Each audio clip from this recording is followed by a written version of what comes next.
ایک روز حضور نے ان سے فرمائش کی کہ مجھے قرآن سناؤ، تو انہوں نے عرض کیا کہ حضور آپ کو قرآن سناؤں، آپ پر تو نازل ہوا ہے۔ تو آپ نے فرمایا کہ ہاں مجھ پر نازل ہوا ہے، لیکن مجھے دوسروں سے سن کر کچھ اور حظ حاصل ہوتا ہے۔ تو حضرت عبداللہ بن مسعود فرماتے ہیں کہ میں نے سورہ نساء کے آغاز سے تلاوت شروع کی، جب اس آیت پر پہنچا، اب یہ آپ چشم تصور سے دیکھیے، ظاہر بات ہے کہ جو صحابہ کرام ادب ملحوظ رکھتے تھے حضور کا، آپ کی مجلس میں جب بیٹھے ہوتے تھے تو بعض روایات میں آتا ہے کہ ایسے ساکت و صامت ہوتے تھے کہ گویا کہ ان کے سروں پر پرندے بیٹھے ہوئے ہیں کہ ذرا بھی جنبش کریں گے تو اندیشہ ہے کہ وہ پرندے اڑ نہ جائیں۔ یہ انداز ہوتا تھا صحابہ کرام کا حضور کی محفل پہ۔ تو اس وقت شکل یہی ہوگی کہ حضرت عبداللہ ابن مسعود پورے ادب کے ساتھ سر جھکائے ہوئے قرآن مجید پڑھ رہے ہوں گے۔ 40 آیتیں وہ پڑھ چکے سورہ نساء کی، جب 41ویں آیت پر آئے فَكَيْفَ إِذَا جِئْنَا مِن كُلِّ أُمَّةٍ بِشَهِيدٍ وَجِئْنَا بِكَ عَلَىٰ هَٰؤُلَاءِ شَهِيدًا۔ اس میں نقشہ کھینچا گیا ہے میدان حشر کا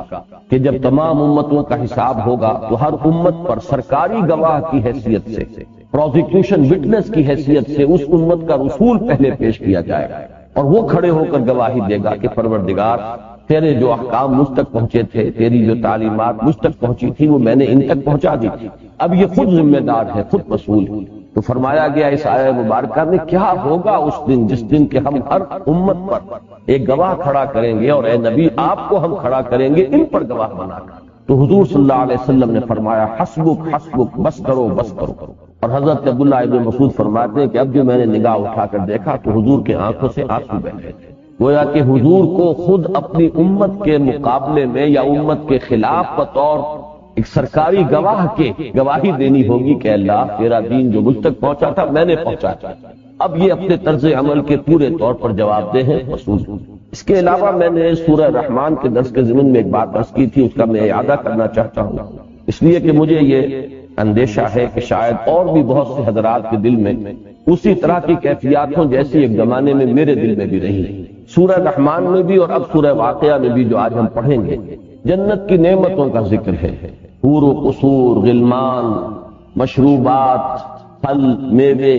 یہ چیزیں وہ ہیں کہ جن کو ہم کہتے ہیں کہ یہ حسی نعمتیں ہیں، سینشول گریٹیفیکیشن، اور عام طور پر آدمی ذرا اس میں انقباض سا محسوس کرتا ہے کہ یہ چیزیں جو ہیں کہ جو عام لوگوں کی دلچسپی کی چیزیں ہو سکتی ہیں، کیا جنت میں بھی لوگوں کو انہی چیزوں سے دلچسپی ہوگی، اور کیا یہی وہ نعمتیں ہیں جس کے لیے کہ انسان اتنی محنت کرے؟ تو میں بھی واقعہ یہ ہے کہ ایک دور میں کچھ انقباض محسوس کرتا تھا، اور میرے دل پر میں لفظ استعمال کر رہا ہوں ایک طرح کا حجاب تھا سورہ رحمان سے اور سورہ واقعہ سے، لیکن اللہ کا بہت بڑا فضل و کرم مجھ پر ہوا۔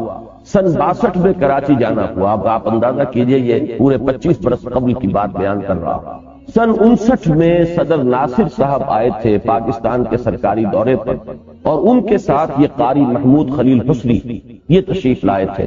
اور یہ پہلا موقع تھا اہل پاکستان کا مصری قراءت کے ساتھ تعارف۔ بہت سی محفلیں کراچی میں منعقد ہوئی تھی اس زمانے میں، جس میں کہ قاری محمود خلیل حسنی صاحب نے بعض سورتوں کی تلاوت فرمائی، ان کے ریکارڈز اس وقت کر لیے گئے۔ میں جب سن 62 میں گیا ہوں تو مجھے پہلی مرتبہ سورہ رحمان کا ٹیپ سننے کو ملا ہے،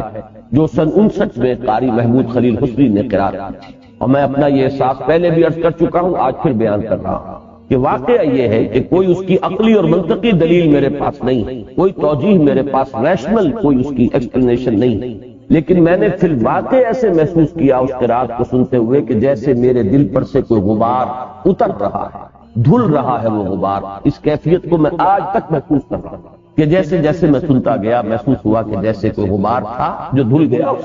پھر یہ کہ ابھی سورہ واقعہ کا معاملہ باقی تھا، یہ پھر فضل ہوا اللہ تعالیٰ کا کہ تقریباً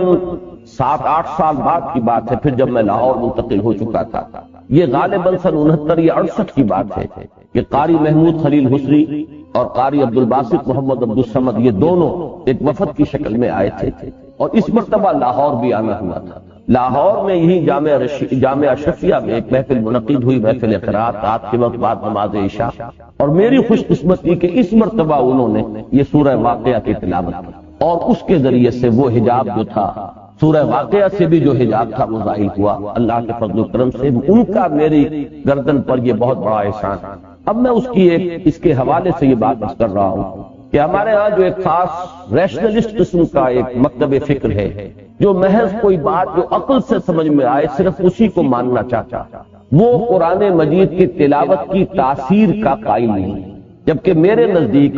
حسن قرات جو ہے قرآن مجید کا، اس کی اپنی ایک تاثیر ہے، یہ معنوی تاثیر سے بالکل جدا گانا ہے۔ آج کل کے زمانے میں آپ نے سنا ہوگا مختلف اصطلاحات استعمال ہوتی ہیں، E S P, extra sensory perception. ایک دور وہ تھا جب ہم یہی جانتے تھے کہ حواس خمسہ ہی کے ذریعے سے کوئی چیز انسان کو معلوم ہوتی تھی، آج خود سائنس بتا رہی ہے کہ نہیں، کوئی اور چینلز بھی ہیں، انویزیبل، غیر محسوس چینلز ہیں جن کے ذریعے سے پرسیپشن ہوتی ہے باقاعدہ۔ تو E S P extra sensory perception. اسی طریقے سے یہ جو انسان کا وجود ہے، انسانی شخصیت ہے، اس میں تاثر جو ہے، اثر قبول کرنے کے چینلز بھی بہت سے۔ یقیناً اس کا اہم ترین چینل جو ہے وہ انٹلیکٹ ہے، وہ انسان کی عقل، فہم، شعور،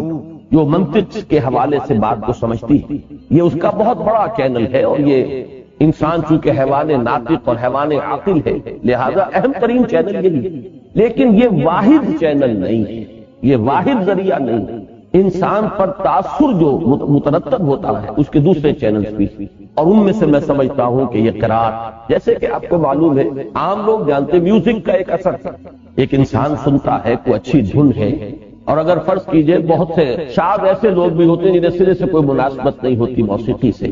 لیکن اکثر و بیشتر لوگوں کو مناسبت ہوتی ہے، وہ جو دھن ہے ظاہر بات ہے اس کے اندر کوئی عقلی اپیل تو نہیں ہے، کوئی بات، کوئی میسج جو ہے وہ تو کنوے نہیں ہو رہا، لیکن کوئی بات ہے کہ جس کے زیر اثر انسان جھومتا ہے، معلوم ہوا انسان کے اندر کوئی اور شے بھی ہے اس کے اس انٹلیکٹ کے علاوہ جو کسی چیز کو ریسیو کرتی اور اس سے تاثر قبول کرتی ہے۔ میرے نزدیک یہ جو موسیقی کی تاثیر ہے ہمارے دین کے اعتبار سے در حقیقت اسی کی ضرورت ہے جو پوری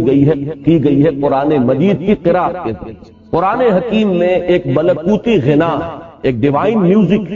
اس ڈیوائن میوزک کے بارے میں نے شاید پہلے بھی اشعار سنائے ہیں۔ مولانا شبیر احمد عثمانی رحمۃ اللہ علیہ نے اپنے حواشی میں اپنے والد مرحوم کے اشعار نقل کیے کہ سنتے سنتے نغمہ ہائے محفل بدعات کو، کان بہرے ہو گئے دل بے مزہ ہونے کو ہے، آؤ سنوائے تمہیں وہ نغمہ مشروع بھی، کوہ جس سے خاشعا متصدعا ہونے کو ہے۔ یہ سورہ حشر کی جو آخری آیات ہیں ان کا حوالہ دیا ہے، اس میں وہ تاثیر ہے اس قرآن مجید کی، اس میں حسن قرات اور اس کی تاکید آئی ہے احادیث میں۔ حضور نے فرمایا زینوا القرآن باصواتکم، قرآن مجید کو اپنی آوازوں کے ذریعے مزین کرو۔ اگر کسی کو اللہ نے حسن صوت کی نعمت عطا فرمائی ہے تو اس حسن صوت کا سب سے زیادہ جو استعمال ہونا چاہیے قرآن کے لیے ہونا چاہیے۔ جیسے سورہ رحمان کے شروع میں نے عرض کیا تھا کہ ابتدائی 4 آیات کا جو نتیجہ نکلتا ہے وہ کیا ہے کہ چوٹی کی چیز جو ہے نعمت اللہ کی وہ قرآن ہے، اور چوٹی کا وصف جو انسان کو عطا ہوا ہے وہ قوت بیان ہے۔ تو اس اعلیٰ ترین وصف کا مصرف بھی اعلیٰ ترین ہونا چاہیے۔ خیرکم من تعلم القرآن وعلم، تم میں سے بہترین لوگ وہ ہیں جو قرآن سیکھیں اور سکھائیں۔ اگر کوئی صلاحیت بیان اللہ نے عطا فرمائی ہے تو اس صلاحیت کو استعمال کرو، قرآن کے بیان کرتے ہیں۔ اسی طرح اگر کسی کو اللہ نے اچھی آواز عطا کی تو اس اچھی آواز کو سب سے زیادہ استعمال ہونا چاہیے قرآن کو مزین کرنے۔ یہی لفظ جو حضور نے استعمال کیا، زینوا القرآن باصواتکم۔ حضرت ابو موسیٰ اشعری رضی اللہ تعالیٰ عنہ کو آپ نے تحسین فرمائی ان کی، ان الفاظ میں وہ ابھی میں آپ کو سناتا ہوں۔ واقعہ یہ ہوا کہ مدینہ منورہ میں حضور صلی اللہ علیہ وسلم کا یہ معمول تھا کہ رات کے وقت آپ گشت کیا کرتے تھے، مختلف صحابہ کے مکانوں کے قریب سے گزرتے ہوئے تہجد کے وقت آپ دیکھتے تھے کون کس حال میں۔ اسی ضمن میں یہ واقعہ آتا ہے کہ حضرت ابو بکر کے مکان کے قریب سے گزرے تو وہ بھی نماز پڑھ رہے تھے تہجد کی، اس میں قرآن پڑھ رہے تھے لیکن بہت پست آواز۔ حضرت عمر کے مکان کے قریب سے جب گزر ہوا تو وہ پڑھ رہے تھے بہت بلند آواز۔ تو حضور نے اگلے دن حضرت ابو بکر سے فرمایا کہ تم اس قدر پست آواز سے کیوں پڑھ رہے تھے؟ انہوں نے عرض کیا کہ میں اسے سنا رہا تھا جو سنتا ہے، وہ زیادہ خفی سے خفی آواز ہو وہ بھی سنتا ہے، یعنی اللہ کو سنانا ہے۔ تہجد میں تو انسان اللہ کو سناتا ہے۔ حضرت عمر سے پوچھا، انہوں نے عرض کیا کہ میں شیطان کو بھگانے کے لیے یہ اپنی آواز بلند کر رہا تھا۔ تو حضور نے دونوں سے یہ فرمایا، حضرت ابو بکر سے فرمایا ذرا بلند کرو آواز، اور حضرت عمر سے فرمایا کہ ذرا آواز نیچی، اعتدال کے روش اختیار کیا۔ اسی طرح کا ایک واقعہ آتا ہے کہ آپ قریب سے گزرے حضرت ابو موسیٰ اشعری کے مکان سے، اب وہ پڑھ رہے تھے، انہیں اللہ تعالیٰ نے حسن صوت کی نعمت جو ہے وافر عطا فرمائی، تو اگلے دن صبح کو حضور نے پھر تحسین فرمائی۔ حضور کافی دیر تک وہاں کھڑے ہو کر سنتے رہے حضرت ابو موسیٰ اشعری کی قرات، اور صبح آپ نے فرمایا یا ابا موسیٰ انک قد اوتیت مزمارا من مزامیر آل داؤد، اے ابو موسیٰ تمہیں تو اللہ تعالیٰ نے آل داؤد کے سازوں میں سے ایک ساز عطا فرمایا، یعنی یہ جو انسان کے گلے میں جو آواز ہے، اگر کوئی خوشگلو ہے کوئی شخص، حسن صوت کی نعمت اسے عطا ہوئی ہے، تو گویا کہ یہ حضرت داؤد علیہ السلام کو بھی لہن داؤدی مشہور ہے، تو یہ اسی طرح کی ایک نعمت ہے جو اللہ نے عطا فرمائی۔ اچھا، وعید کا انداز بھی حضور کا، من لم یتغن بالقرآن فلیس منا، جو شخص اچھی سے اچھی آواز میں قرآن پڑھنے کی کوشش نہیں کرتا وہ ہم میں سے نہیں۔ ظاہر بات ہے کہ یہ تاکیدیں حضور کی یقیناً اسی لیے ہے کہ قرآن مجید کی اس حسن قرات کے اندر ایک تاثیر ہے، وہ تاثیر منطقی نہیں ہے، وہ عقلی نہیں ہے، اسے ایکسٹرا انٹلیکچوئل پرسپشن آپ کہیں گے، جس طرح ایکسٹرا سینسری پرسپشن ESP ہے، تو یہ ایکسٹرا انٹلیکچوئل پرسپشن ہے کہ وہ عقل کے راستے سے اور منطق کے راستے سے نہیں ہے، لیکن یہ کہ اس کی ایک تاثیر ہے۔ اور میرا یہ تجربہ ہے، جیسا کہ میں نے باہر عرض کیا ہے، کہ میرا ایک حجاب تھا سورہ رحمان اور سورہ واقعہ سے، اور میں بہت ہی احسان مند ہوں شیخ القرآ محمود خلیل حسنی رحمت اللہ علیہ کا۔ میں چونکہ ان سے ملاقات کا شرف بھی حاصل ہوا سن غالباً 79 میں، یعنی منا میں بھی ان سے ملاقات ہوئی ہے، جبکہ وہ آ رہے تھے منہر سے قربانی دے کر، اور سارے ان کے کپڑے جو ہیں وہ خون آلود تھے، وہاں بھی ان سے ملاقات ہوئی۔ تو میں خاص طور پر اگرچہ زیادہ میں قرآن ان کے اندر جہاں تکلف ہوتا ہے تو مجھے میری طبیعت جو ہے زیادہ مائل نہیں ہوتی، لیکن ان سے جو ایک ذاتی احسان مندی کا رشتہ میرا قائم ہوا ہے، اس کی وجہ سے میں ان سے خصوصی قلبی تعلق رکھتا تھا۔ ایک بات اور بھی عرض کر دوں کہ قرآن مجید کی قرات میں تکلف اور تصنع اور جان بوجھ کر اس میں کوئی اپنی موسیقی داخل کرنا، یہ بڑی اس کی شدید وعید آئی۔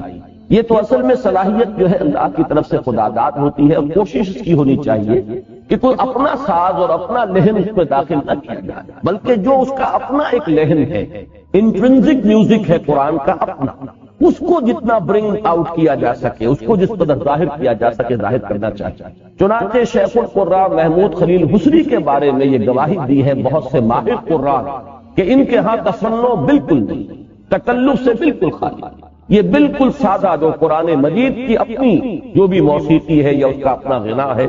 صرف اسی کو ظاہر کرتے ہیں، خود اپنی طرف سے کوئی تکلف اور تصنع نہیں کرتے۔ عوامی سطح پر یہ اتنے زیادہ محبوب اور اتنے زیادہ مقبول نہیں ہوئے جتنے کہ شیخ عبد الباسط محمد عبد الصمد، وہ ان کے شاگرد ہیں، لیکن یہ کہ عوامی سطح پر زیادہ قبولیت انہیں حاصل ہوئی ہے۔ ان کے بارے میں ہمارے ہاں کے جو ماہر ہیں قرات کے، فن قرات کے، ان کا کہنا ہے کہ وہ کچھ تصنع کرتے ہیں، تکلف کرتے ہیں، لیکن ہمارے ہاں کے شیخ القرآ پاکستان کے، ان کا بھی کچھ عرصہ ہوا انتقال ہوا ہے، قاری فتح محمد صاحب استاد القرآ کراچی میں بہت طویل عرصے تک ان کا فیض جاری رہا ہے، اور مصر کے جو ماہرین فن ہیں انہوں نے ان کا لوہا مانا کہ عشرہ قرات کے وہ انتہائی ماہر انسان، ان کی گواہی میرے علم میں آئی قاری محمود خلیل حسنی کے بارے میں خاص طور پر، کہ انہوں نے کہا کہ میں نے ان کے جتنے قرات سنی ہے، میں نے کہیں یہ نہیں دیکھا کہ انہوں نے قواعد کی خلاف ورزی کی ہو، تجوید کے اصولوں کو کہیں پر بھی قربان کیا ہو اپنے اس تکلف اور تصنع کے ذریعے، بلکہ نہایت سادہ قرات ہوتی۔ تو یہ چند تمہیدی باتیں ہیں کہ جو آج اس محفل مسنون محفل قرات سے قبل میں نے آپ کے گوش گزار کی ہیں، اس لیے کہ آج کے دور میں یہ دونوں قسم کے وسوسے ہو سکتے ہیں۔ ایک وسوسہ جو مجھ پر بھی رہا، اور میں سمجھتا ہوں کہ اور بہت سے لوگوں کے ذہنوں میں ہو سکتا ہے، تو اس کا بھی ازالہ انشاءاللہ اس سے ہوگا جیسے مجھے ہوا ہے۔ میں سمجھتا ہوں کہ وہ فیض دوسروں کو بھی حاصل ہو سکتا ہے۔ اور دوسری بات یہ کہ بعض لوگ اس قرات کو سمجھتے ہیں کہ یہ سرے سے کوئی قابل اعتنا چیز ہے ہی نہیں، جبکہ میرے نزدیک حسن قرات جو ہے قرآن مجید کے ساتھ یہ بہت ہی ایک مطلوب شے ہے، جس کی کہ حضور صلی اللہ علیہ وسلم تاکید فرمائی ہے، اور اس کی اپنی ایک تاثیر ہے۔ تو اب بسم اللہ کریں اور یہ سورہ واقعہ کی 56 آیات کی تلاوت جو ہے، اور اس طرح کیجئے کہ سامنے آپ کے مصحف موجود رہے، ذرا آپ دیکھتے جائیے کہ ہم کیسے پڑھتے ہیں، انہوں نے کیسے پڑھا ہے، ان حروف کو کیسے وہ ادا کر رہے ہیں، اس میں کس قسم کا قرآن مجید کی، جس کو میں کہہ رہا ہوں واللہ عالم کہ جو قرآن مجید کی اپنی ایک داخلی موسیقی ہے، اس کا اپنا ایک انٹرنزک میوزک ہے، اس کی کیا کیفیات ہے۔ اس لیے کہ یہ تو ماننا پڑتا ہے، پوری دنیا میں مسلم ہے